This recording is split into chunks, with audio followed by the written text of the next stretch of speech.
The current national debt sits at about $21.6 trillion. Now, if this had happened 2 years ago, Republicans would be up in arms right now about the fact that the debt has been skyrocketing for the last 2 years. But because they have absolute power in Washington, D.C., at least at this very moment, they don't seem to really care about deficits anymore. You see, Republicans only care about deficits when Democrats are sitting in the White House. They run on deficits. They make that the central piece of their campaign. In fact, Donald Trump did exactly that, running in 2016. And now that he's president, he suddenly doesn't care about the skyrocketing deficit. In fact, according to new reports, he's actually told aides and other officials in the White House that, I don't care. I'm not going to be here when it all blows up. That's Donald Trump's thinking about how horrible the deficit is. What does it matter? Not going to be my problem. That's for future generations to figure out and deal with. I'll be long gone by then. Because after all, projections do show that by the time of the end of Donald Trump's alleged second term, the debt is going to be out of control and it's going to cause massive spending cuts, economic collapses. It's going to be basically economic Armageddon to an extent. Is it something we can pull ourselves out of? Absolutely. We've done it plenty of times in the past. We just have to have a responsible president and a responsible Congress to understand what needs to be cut.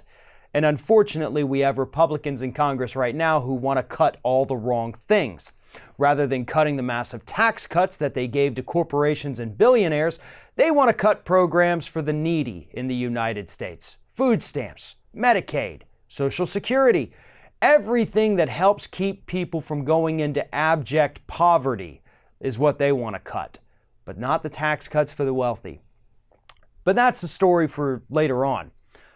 The thing is, Donald Trump's mentality right here is exactly how CEOs in the United States operate today.